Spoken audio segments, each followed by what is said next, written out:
So today we want to talk about production and release. And my first question would be to you as a producer. Is production and release for you something you think of as a process? Yes. I'm going to give you very short answers this time around. Thank you for being here. Done. I'm going to give you a little bit more of an answer. We're talking about production and release in the context of music. Is that correct? Yes. Yeah? Then yes, it's definitely part of the process, and production is a necessary part of the process. Release is profoundly optional, actually, because you don't have to release everything you produce. You shouldn't even, in my opinion. And in the context of my practice, I've been releasing and performing music for such a long time that yes, definitely, it's part of the same process. It's actually, it should be, and that's also what we're hopefully going to talk about. It should be even less part of the process than, for example, performance or playing in that sense, right? Playing music is far more important than performing. It's far more important than producing, and it's far more important than releasing anything, because like playing it is all of that at the same time, right? Yeah. Okay. Well, are there we have playing, producing, releasing, performing? Mm-hmm. Is there more parts to creating music, to making music? Oh yeah, I would say so. At least to me, there are. I mean, I guess audiencing the music, right? I'm intentionally using a clunky word here, but like listening to it, being fan of someone else's music, enjoying it, having an issue with it, playing it for relief, playing it to annoy someone. Like there's so many use cases of music, right? That audiencing, I guess, that's a big part. And that's also what I do. Like I listen to, you know this, as someone who is very close to me. I listen to like a lot of music, and even I would say, on the planet, even within the community that has access to all the technology necessary, I am way above average, I would say, in my music diet and consumption. Like I'm very eager to listen to a lot of music, a lot of different music, also a lot of the same music. I do that religiously, I would say, even though I don't like that word. And then, well, I guess there's also like, I mean, there's theory. You can conceptualize music. You can. I mean, a lot of producers advance music in the sense that there's a technological component to it. So yeah. But is this all part of a, let's say, standardized process? Like what I'm aiming at is like some standardization that you could repeat, or like just you take whatever artist you're working with and you go through the same process. Yeah. Yes, there is a standardized process, I guess, and that's mainly standardized through the tools you're using. So it's already standardized through the genre, which comes with certain instruments, which comes with certain instruments also on the technological side. So certain microphones, certain limitations that you put yourself on, as in you're just going to use a very specific set of references. Back in the day, that would be like, I mean, what the studio has, full stop, right? And the time you have booked in that studio, that's changed, and that's also not the constraint that I'm working with. But there is a definite standardized process to it. And in my case, I run, I guess, like a mixture of what I have experienced in real life, going to studios and learning just by being part of a band or recording in a studio, what that means. Then also being the artist going into other people's recording studios and like kind of experiencing their sessions as the artist and as the person recording, performing the music in that studio. And then as a producer, I have my own like mixture and intuition about this, and I'm actually building this out right now with the studio sessions that I've been doing with Charlie, especially.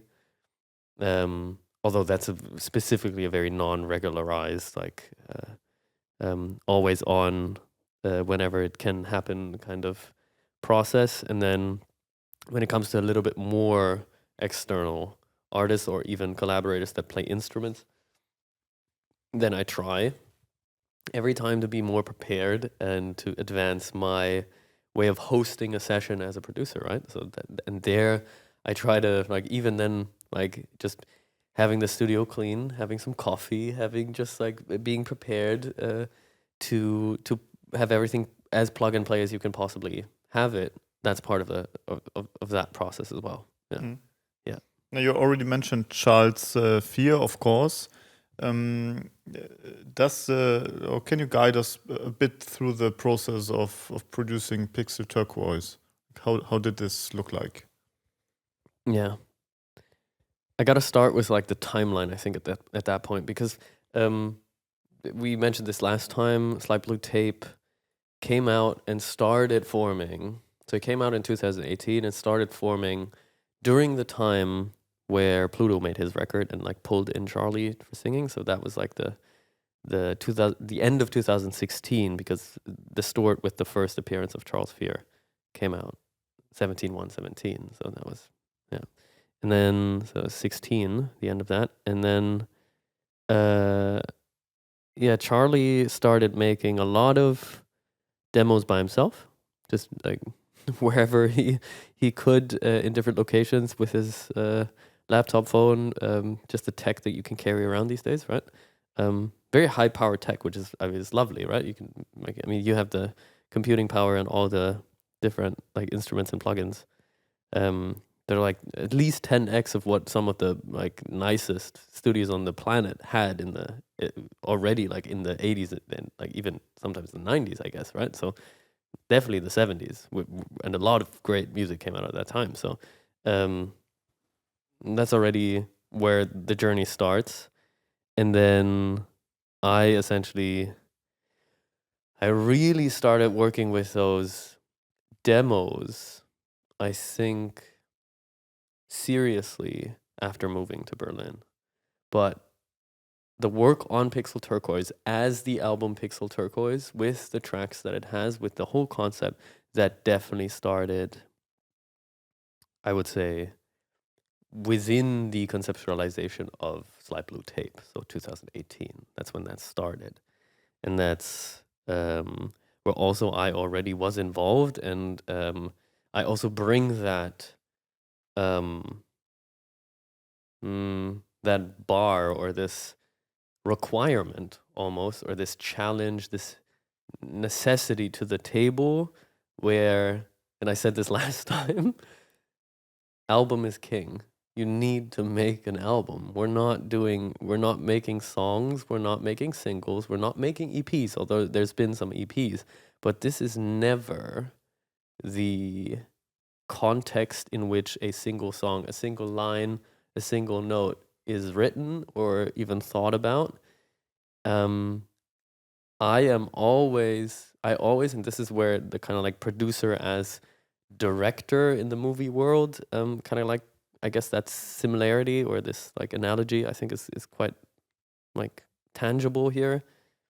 I always know that there's a movie, although we're writing a single line, there's a single dialogue, there's a single thing that we're placing in the scene. I know what that can mean and will mean, and at some point what it will mean. Quite late in the process, I know what it will mean, but or what it should mean, I guess, and then we put effort into like making this clearer.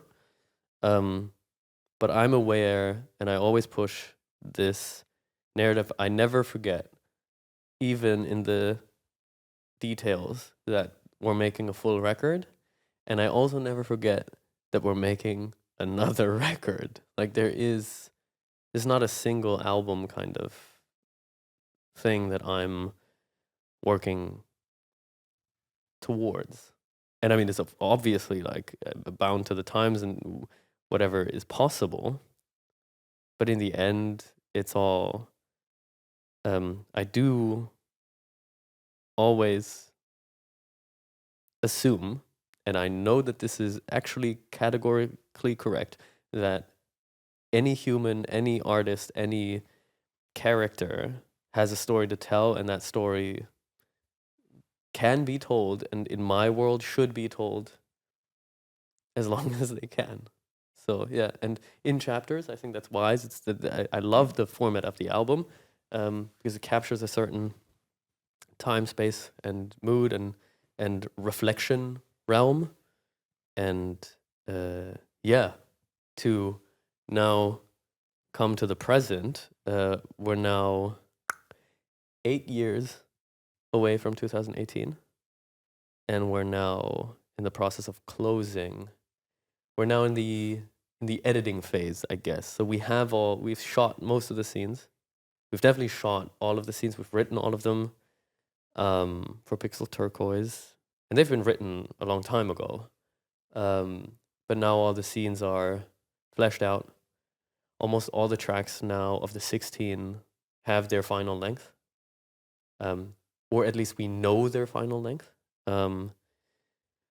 We know what the scenes represent. We know what they look like. We know what time of day they're in, like what kind of like function that they have, the character that kind of like those songs have. And now we're in the phase of with people like me, Solomon, Julian, Carol is also involved in making the narrative understandable, because it's so lovely to have someone who's just now listening to these like songs for the first time, consume them in, for example, my track list, which I gave him, and then he weighs in on how the narrative just appears when you listen to it for the first time, because that's an experience that we're creating, right? And this is what we're doing right now. So we're editing the film, and we have, luckily, the ability to just change and reshoot in a way, re-record and make some edits still. That's different to film if you actually film something. Like, because we're making kind of like an animation film, right? We can just like, we could, in theory, always just go back and redo the whole scene, right? So that possibility will not be touched so much, but it can, and that's the process we're in right now, and that's been heavily on the like on my mind and part of my day and part of my weeks, part of my work over the past. I don't know what it feels like to you, but to me, it definitely feels like November, December were heavy. That's what I could look this up in the Dropbox, I guess, when the dates like were heavy. But I closed down 2025, I think, like with some heavy like pushes forward, and then definitely like now at the start of the year, the last 3 months were just like, I mean, that's what I did. Yeah. That's what so you're kind of closing in on the finish line. Yes. Yeah. Absolutely. And yes. I want to bring in a different perspective, because like you said, like 8 years ago you basically started with like working on the album, on the songs. Yes. Now from a business perspective, like 8 years is a long time. So, and I feel like the process you're talking about, it's a lot of creative work. And then maybe it's parts that you can like standardize and just work through. Yes. Would you say that like creating an album or making music, or maybe rather creating an album, is a lot of creative work and freedom in the very beginning, and like trying out and just playing around and figuring out, and then exploring, right? Like an exploratory kind of phase. And then the later in the process, the more standardized it gets? Generally, yes.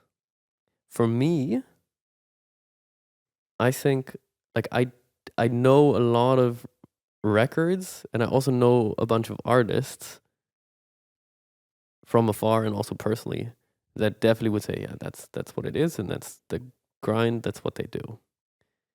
For me, and for especially for me, and this is the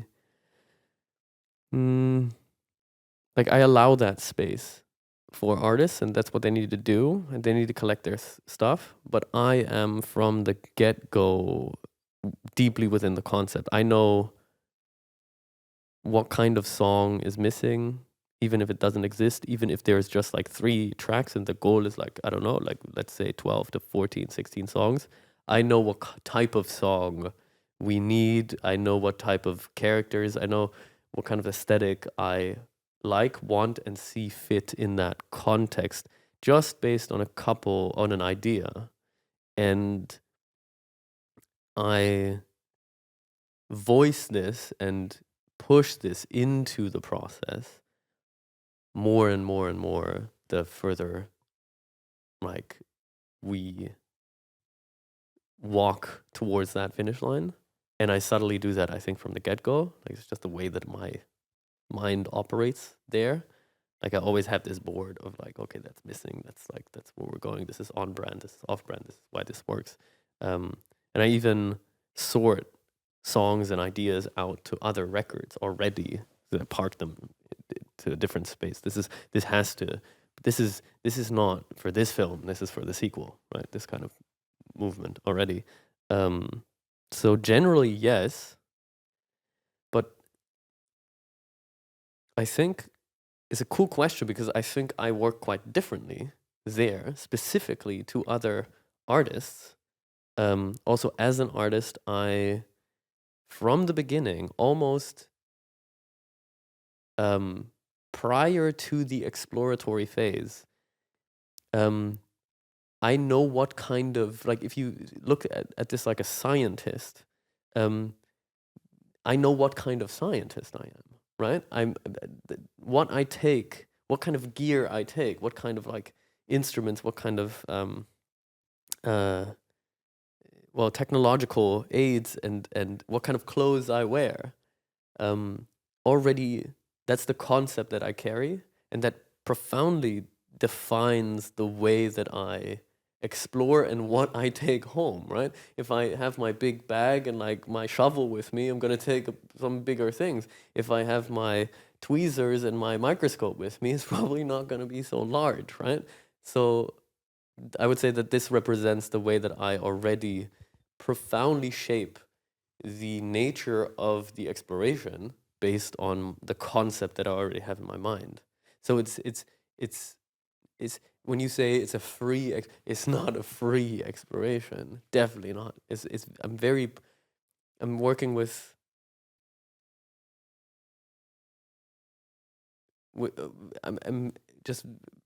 I'm working with a lot of like preconceived ideas on a, I would say, a conceptually high level, but we'll find out if it's so high of a level. So if the artist would let's say have infinite creative stamina, which every artist has, of course. So you kind of would be able to like crank the time up to like, let's say 1 year from start to finish, because you have the concept in mind, you know what fits, what doesn't fit, and so on. And if the artist would just be able to just push through, you could like from the start to the finish do it in let's say 1 year. I mean, that's how we started, right? So my first record was, I mean, okay, it was like 1.5 years, like 2 years maybe. And then Pluto, I mean, he just vomits like fucking content, right? You just need to turn the thing on, it just comes out. So, I mean, he definitely has infinite creative stamina. Such a nice thing. Infinite creative stamina. He definitely has that, right? He's a god. So there you go. Like, it's just, it's like hell is infinite. Yeah. And I think that's also, I mean, that's a good like path, because that is the reason why it took so long to make Pixel Turquoise. It's not that like, we just like tried for like 8 years and failed. No, we didn't work on the album for 8 years. We did not. Charlie disappeared for such a long time. This is even part of Distort. I don't know if you like remember this. But there is this moment. He dissolves, right? Yeah, I mean, but in front of Pluto's eyes, right? So there you go. And he genuinely vanished, right? So he was gone for a long time. Then I was not making music for some time, for like good and bad reasons. And And then I made other music, and we'll see if that ever comes to the light of day. But me moving to Berlin, reconnecting with Charlie, that kind of like pulled us back together. And then luckily I deleted a lot of things in my life. I pulled a lot of music and like was very doubtful, including a lot of concepts, a lot of lyrics, and I recovered most of this, and especially almost all the music files are still here. And luckily, even like they're like, I could even save, and time and technological advancements have helped me so much to not be like a complete idiot around this, because Charlie gave me a bunch of these sessions and I actually deleted them, I think, or like changed computers and they just got lost and I didn't save them properly. That's all I can say. Like I didn't archive it properly. So I only had stereo sums of certain songs. And now, just like a year ago, I guess, like within the past like 6-8 months, like Ableton and like a bunch of other music softwares introduced this like stem splitter thing. Stem splitter. Well, that's difficult to say. Stem splitter.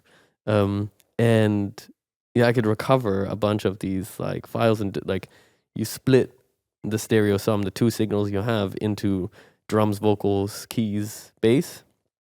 And for example, compare the whole, like the drums and I think I changed the bass, but the drums, does it have keys? The instruments, I just don't know. Yes.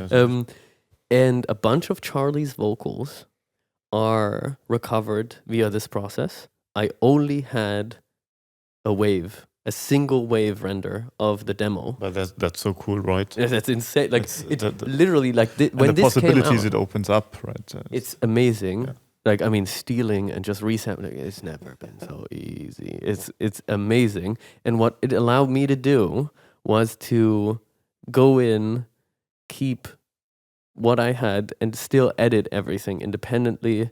And I knew that I had this problem. I knew that I only had compare from 2018.wav. And the stem splitter thing came out, and it's the first thing I thought, like, oh, I can recover this. Like I thank you to whoever made this piece of software and like sold it or made it available to Apple, to Ableton. It's a fantastic piece of software, and it's been so useful. Yeah, so that's great. Yeah. So what was the question again? What am I answering? Yeah. Oh, we're going like a bit around the universe of production. Yeah. All right. Yeah. There you go. But maybe let's refocus on specifically Pixel Turquoise and specifically the now you said you're kind of closing in on the finish line, so let's say the release is on the horizon. Yes. Can you talk us through like will the release, like for me a release is just like a date, and then the date comes and I go on Apple Music, I go on Spotify, and the entire album is there and I can listen to it. Hit play and you're amazed. Exactly. Right? It just changes your life. Exactly. Yeah. Will this be the same with Pixel Turquoise? In principle, yes. So we do have a date, which is the 4th of April. It's 4/4/26, which coincidentally also, and this is amazing, also wasn't planned, but this has occurred to me, and this is why it's that date.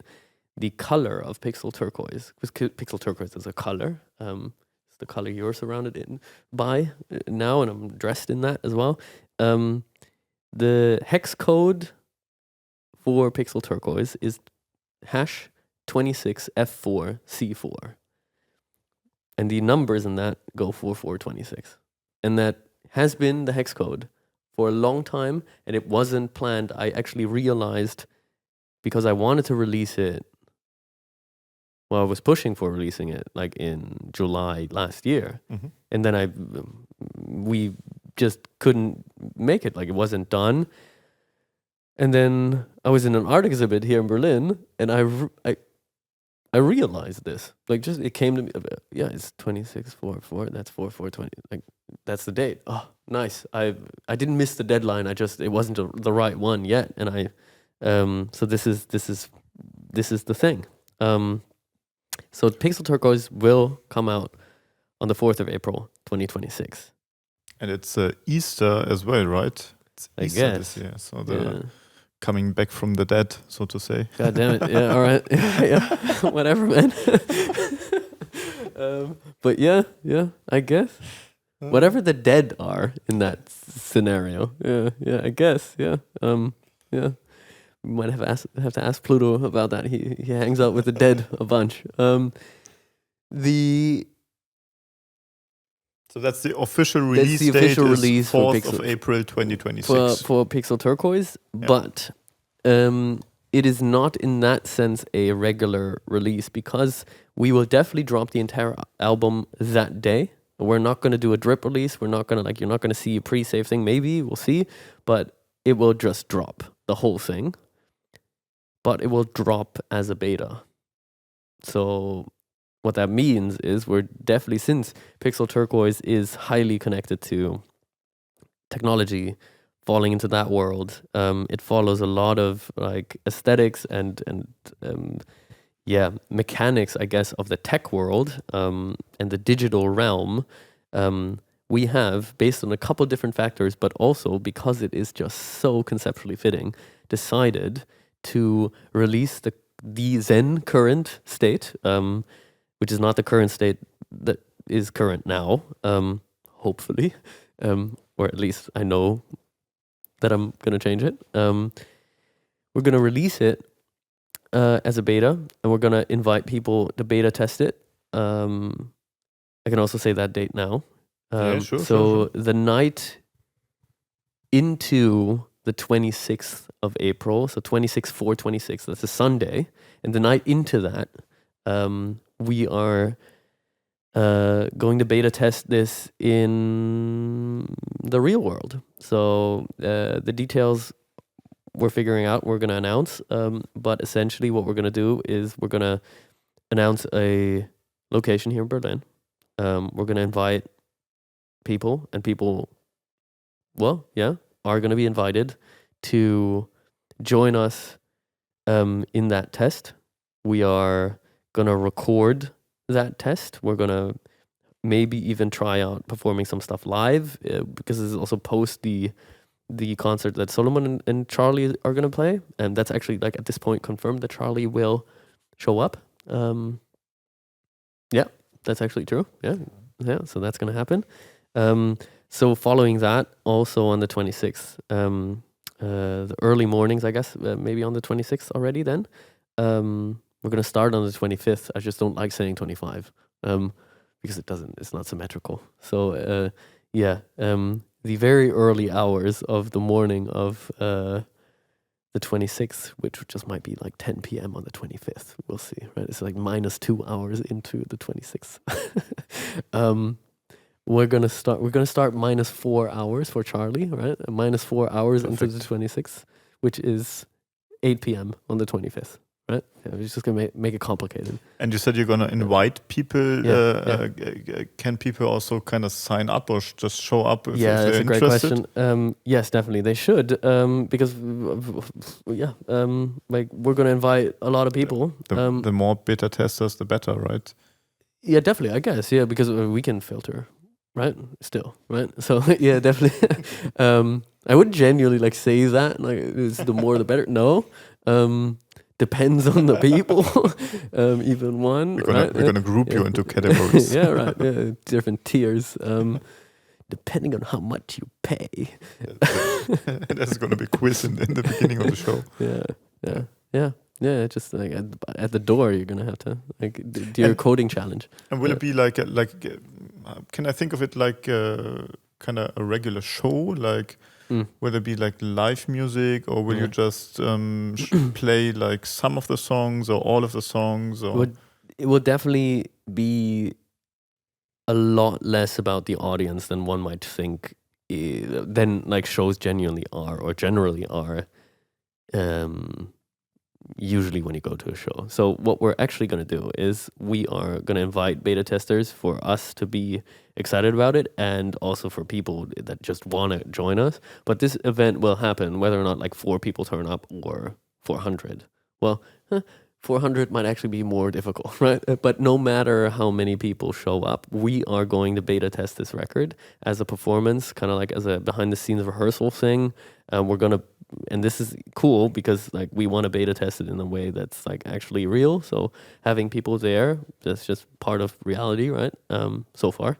And that's what we want to do. But we're going to, what I mean also by recording this, we're going to record the audio, we're going to record a lot of video there, and just make this essentially a beta test. And then we'll see how that test goes, and then we'll see if we actually are comfortable with sharing this. Then we're going to upload that stuff and like make it available to people, get some other comments on that performance of the record, then work all of this into the record, right? Just like Apple, when they release a software beta, that's what they do. They like, you can install it on your machine, you can live with it, you can just report the shit out of the problems and also say what you want, what is good, and then you iterate on that process, right? And you're gonna bug fix in the end, right? Hopefully, yeah. Well, also not in the end. Like there's beta 1, that's also part of this. Like we're hoping to, and we're not hoping, we're planning to repeat that process and to also step up these beta tests, and then we're ending up at a golden master. And as I know Charlie, as I know me, we're probably, aka we're planning to do this, including the final one, a 4th time. So Pixel Turquoise essentially will have its first release, its initial release of the beta, on the 4th of April. And then we're gonna do all of this again, and then the 4th time we're going to have the Golden Master, which is the official release, beta 4, and that will go out and will stay that way, because then there's another record to make, right? Then we're done. Yeah.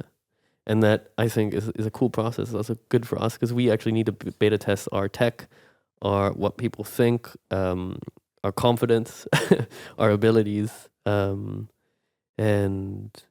I think this is such a cool fitting process. Yeah, this sounds really cool. Yeah. Is this something that you kind of came up with yourself, or is it feels a lot like software development, right? Like a lot like you push your MVP, you gather feedback, you iterate on that feedback and so on. I mean, that's all true, but in the end, I'm such a self-made man. I absolutely came up with this all by myself. Just like, That's I awesome. made, like, it's so awesome, It's right? so awesome. Yeah, just like I built these microphones, like I made these glasses. I even figured out like what glasses are before I was born, right? So, I mean, I'm just amazing. So, yes, I'm kidding. No, but my question is like, of course, it feels like software development. Yeah. But is there maybe some producer that is doing it the same, or some artists that are doing this exactly the same way that you are kind of you're just a copycat, so to say? Yeah, absolutely. in the best possible way. That's what art is. So yes, it's all best of practice sharing. All of this has been done. Best practice sharing, not Best copying. practice sharing. All of this has been done before. The record that I was made aware of, like I was part of the release like cycle as an audience member, is Pablo from Kanye. So that was, I mean, he did, it's literally like what we're eventually going to do. Like he did it at a very nice scale. Like he came with his like laptop and the aux cable, like rammed it into Madison Square Garden, right? And just did that with people. And then there was this moment where it was communicated that the life of Pablo would change continually, so it would be kind of like this live record. But then, I mean, he had other plans, I guess, and he made a bunch of other stuff. I guess, fine, like he's a busy guy. Then, who I also know who's done this, I believe Fred again is doing this. With the USB records. So he's changing the files, he's changing the album and reiterating on them, which is a beautiful thing. It's also like, I mean, he is on tour constantly, he's working on these tracks, he's doing this as part of his, his tour, right? I mean, he's updating stuff. And that's also, he is a Fred again, right? Lovely. Then it's digital music. He is working with these artifacts with like people like sending him voice notes like of these videos of the internet, and there's like that makes so much sense that he's resampling himself, right? And like remixing himself. I hate the word remix because it's just, yeah. But he is doing that, right? He's reproducing the records. And And that's lovely. if you think about it, I feel it makes so much sense because you can just like tailor it even more to the people. Yeah. And just learn. Yeah. And in the process. I mean, it's hilarious, right? So the fact that we are making an album, the length of an album, the average length of an album is like the length of a CD, how much data goes on there is, I think, defined by a single piece of classical music. And that length just had to fit on that thing. That was like what they decided. That's the CD. That's literally why the CD is its diameter, right? That's why this is so large. Same thing with vinyl. This is why, like, the physical medium of music defined the content of music. And then the track length also has a physical counterpart, which kind of like defines almost the physics of that making sense. And what is amazing to me is that this is all essentially gone. These restrictions are gone. We don't need to do it that way. And we have just now gotten, like really, we've just now gotten animated cover art? What? Like we should be making like, and Kanye again, Donda, that came out on this machine, which is, that's an artificial, you don't need that, you can do that digitally. But the stem player, where you could like mix stuff yourself, music can be so much more interactive, but then already you're almost in this, but then you can just make music yourself, right? And that's great, because that's if you want to play around with music, just play your own music. It's kind of a democratization, right? Maybe, or at least... Also, yes, but that's not what I'm trying to talk about. Yeah. I think that music, you can let people into your process of creating music, and as a dialogue, you can then decide if you want to like take in feedback and change certain things based on people's opinion on the same track, right? Because you're actually not technologically, the music business runs and the laws and the copyright, all of this, like those are now the only physically, but laws are not physical barriers. Wild concept, but they're not. This is what defines that you're gonna make a track. You're gonna like keep it the same, because when you release the track, it gets an ID, and then that's the thing. And if you change it, then okay, you can essentially claim the copyright of the. Like it already becomes a very complicated legal thing. But since we're not making music like in the restraints of any label, aka we are the label. We just do whatever we want, and we do want to be compatible with the way that people consume music, and also we want to be compatible with the way that people have made music, because that's what music is defined as of now and in the past. And then what we're going to do with that medium is going to change it. And then we also see that streaming services are changing, tech companies are changing, and also right now individuals are setting up their own, essentially streaming services, their own ways of consuming their art.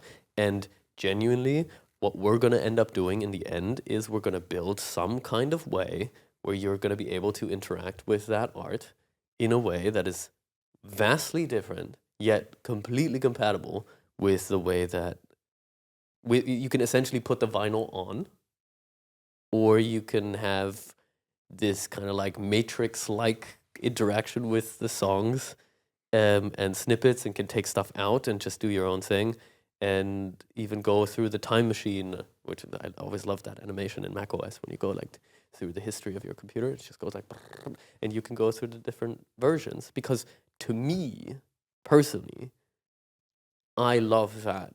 I love seeing these iterations, and I love also it's a bit big, but it's like watching a child grow.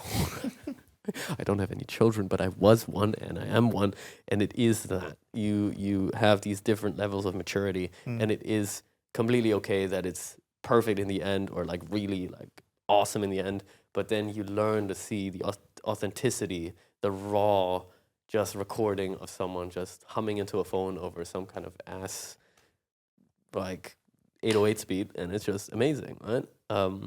And Kanye definitely has that figured out. I think at this point, I don't know. Fred seems to have it figured out, and since tech is at this amazing, like anyone can do anything now mode, and we've done some stuff, we definitely have it figured out as well. So eventually that's going to come. But we now need to oil the gears on like the music production, and also we have made this album in a rather traditional way, and we're going to honor that and iterate now quite classically. But yes, that's very much a software engineering, I think, approach, which is just so perfectly apt. And I didn't come up with this as like, this is actually not part of the concept when I would go like, I've already in Slide Blue Tape, I knew that this was going to happen. Genuinely, I thought that we would be able to hit that deadline. And then just, I mean, we've been doing a lot of stuff over the past like 4 months, right? And I've just not been able to keep up the pace that I thought I could maybe keep up when I really went in, because then there was like weeks of just like doing that, and I couldn't do that for months. And now it's just, it's another like just cool moment where I go like, this excuse, this kind of like compromise is better than the thing I wanted to do. And maybe this is just how it's meant to be in the end, right? It's a lovely turn of phrase. Maybe. I mean, hopefully at the end of my life, I'll get to say nothing but that. But in this moment, I agree. Hopefully, and this is just how it's meant to be. Yeah, and honestly, we're still a couple weeks away from that. Maybe it's meant to be a different way. We'll just find out, because like when the lights go off, right? I mean, it's Europe, but when the lights go off, then we're just gonna meet each other and actually USB that shit, right? So we'll see. Yeah. We'll call Fred and ask for some USB sticks off that crown that he got. Yeah. There you go. Yeah. Yeah. I think that's the status quo right now. That's so interesting. Maybe like 2 last questions. First question. Now this process of MVP and iteration feels like the guys and you took it from software development. I feel like this was the very first area where this evolved, right? Yes. And also just quick comment on that. We are developing software. We are developing digital files, right? Yeah. We are developing software. Ableton and all other music production software are IDEs. They are coding environments. They're just heavily visual, but Ableton compared to others isn't. We are programming a program that is running on other people's devices. It is a file. You hit run, it just makes boom boom, not whatever other apps do, right? Yeah. First question. Thank you. Yes. I'm listening. What more aspects or parts of the software development could you extract and put into your creative production process? First question. And maybe second question, what can the software developers learn from the arts and from music creation? That's cool. Production? That's a cool question. You put me in a position of giving advice, which is difficult. I'm gonna tell you guys how to code. 5 minutes. 5 minutes. 4 minutes. I'm gonna take 4. First question. So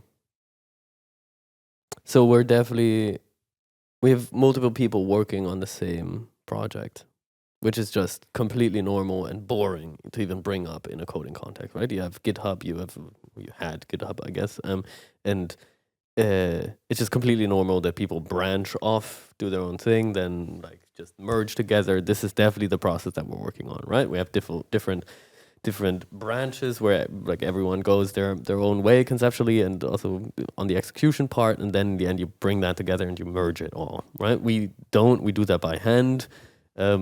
Programmers definitely have that's not one of the pieces of advice where I would go like, yeah, just go back to like, yeah, just merging code by hand again. I guess that would be stupid. Especially right now, there is no code to be merged by hand again because it's all generated like all at once, and then this whole dynamic changed profoundly over the past couple years. Another, it's hard to well, it is also. I think it's very common still, and this is actually why, well, this is dying out, I guess, because it's literally that is being replaced. Like, that is being replaced. Also, in the branding of it, being replaced by AI. And that is, it used to be common practice that you would pilot and co-pilot in coding, like one at the keyboard, the other one conceptualizing, like keeping up all the context, larger context window in that mind. The other one is like very much on typing, on just making stuff work, doing the dirty work in a way.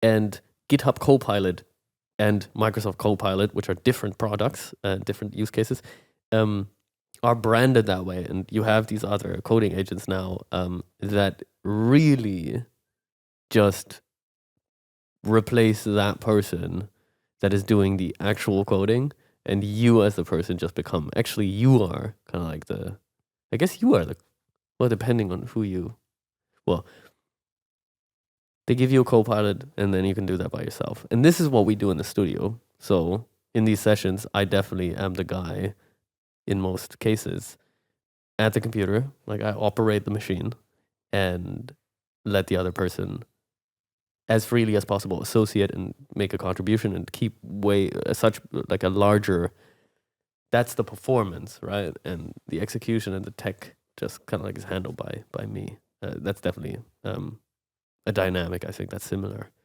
And then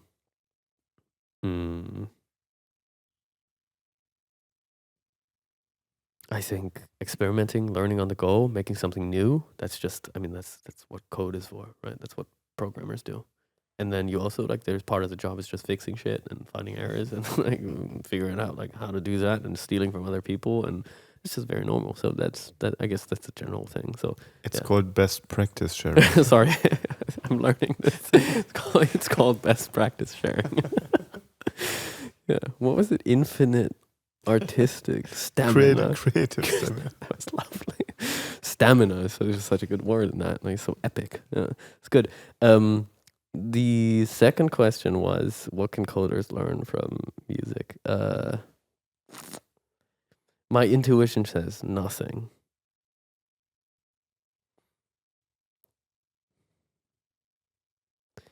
I do feel, well, the cool thing about music is music has a physiological, an instant physiological way of telling you whether or not it's good or not. And I don't mean taste in this sense. I mean, you can hear if a fucking note is off key. And you can work with this, yes, but it's physiologically less pleasant than one that's in key. Full stop. And this is not taste. This is not up for debate. Like, this is just like human physiology. Not only human, this is mammal physiology, maybe and surely apart from that as well. And I think this, in the end, is not part of the software development and coding, especially backend, like when you don't see it, when it doesn't translate to the senses. Because if you do front end coding, but there also, that's a good example. I think there you could learn that, or you could take away that the way that your program operates somehow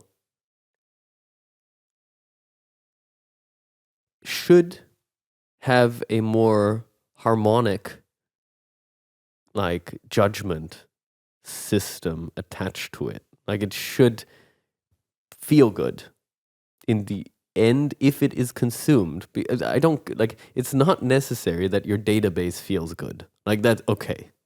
Like that. Your CMS doesn't have to feel good, but it has to be smooth. It has to be harmonious with all the other systems that it's attached to. So being musical in this sense of being harmonious with waves. Right now we're getting spiritual. I think that's just great to do everywhere. I think you being can musical. think of your code as like your score sheet, right?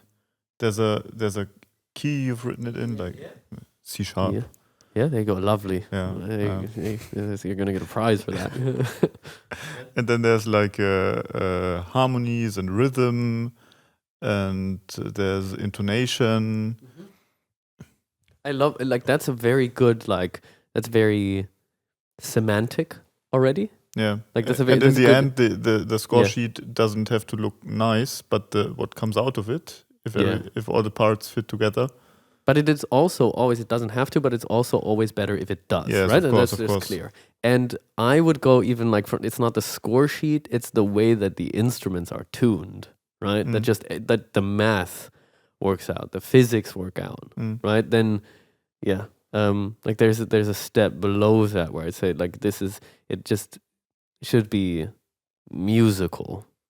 And I think that's just, for me in my life, that's what I try to do. I take harmony very literally in terms of music, and I judge my behavior, my life, and my progress based on that.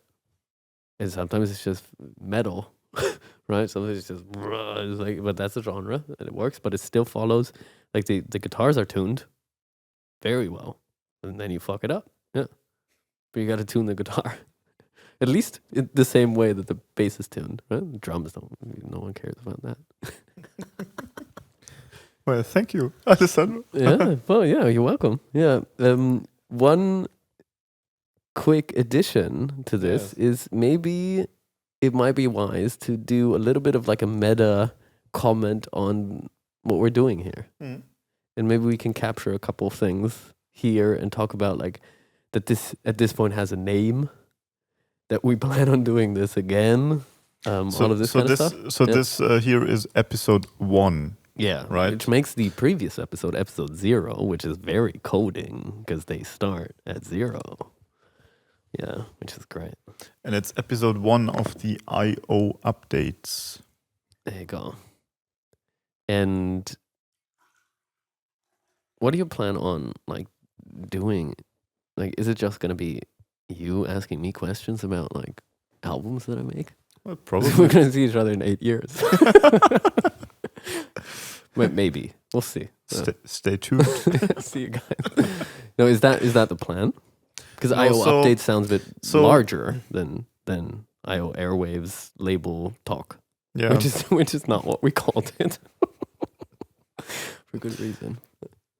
So I/O updates is part of a larger universe within, or one part within the I/O everything universe. Yeah. And I think we can maybe take time in one of the next episodes to talk about the I/O everything universe and everything that's going on there. Yeah. Yeah. Mm-hmm. But also, of course, it's not always going to be you and me. Mm-hmm. We're going to bring in guests. You talked about a couple of the guys already. Solomon, Charles Vier. Highly anticipated guest. From my side, really. Love the guy and how he talks. You also mentioned an episode, last episode, you mentioned Julian. Yeah, we got to get him. Yeah. Yeah, got to import the guy. Yeah. Yeah, good. Yeah. Uh-huh.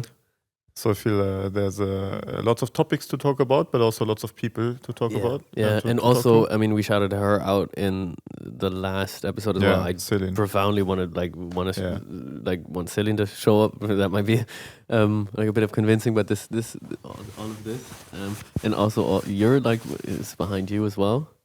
But this is unfinished, right? Yeah, you just decreased the value of that piece. Or sorry, you increased the value of that. I apologize. That was out of line. Yeah. What else? Is there stuff like she also made the couch. Wait, this is very important. Like I said, like even my jacket, the couch we're sitting on The fucking couch. she made the fucking couch. Yeah. I made the fucking couch because I'm such a self. No, I'm not gonna go into that. No, Celine, we want to talk to her. It'd actually be lovely if it's you interviewing Celine. Like, yeah, I'm not gonna be there, and I'm just gonna watch it, and like, that's gonna be precious. You're gonna edit it. I'm gonna edit the it. shit out of it. I'm gonna make you redo it. No, that's gonna be fun. Then, I mean, also, this is all gonna go towards a website, and I mean, you're gonna see this because of Instagram, because of YouTube, and that's gonna be attached to the website. Like, it's gonna be clear, but we didn't make that website. I didn't self-made man that website. We made that, So conceptualized there's this, right? also And then another guy we can talk to. yeah, right? Johannes, Yes, so we who's have the to developer of the talk to. website, absolutely would love to talk to the guy. He's just amazing, right? He's a lovely guy to talk to and to work with, and so we just have as part of the team in that project and further. So yeah, I guess we're gonna be updating people, all things IO, right? That's the idea. And yeah, maybe maybe it's gonna be the two of us talking to people. Maybe just you at some point. Maybe also me taking over for certain segments. Maybe We're it's gonna gonna figure this out. just be some random person sitting here doing a monologue. Who knows? Yeah, who knows? Yeah, so, As long as it's an update, right? as long as it's an update, not a down date. Yeah, I guess when Pluto does it, it's gonna be a down date. Yeah, then we're gonna turn it on. Like this is gonna be all dark and shit. So yeah, that's gonna be fun. Yeah. All right. Cool. Cool. That's it. Thank you so much. Thank you so much.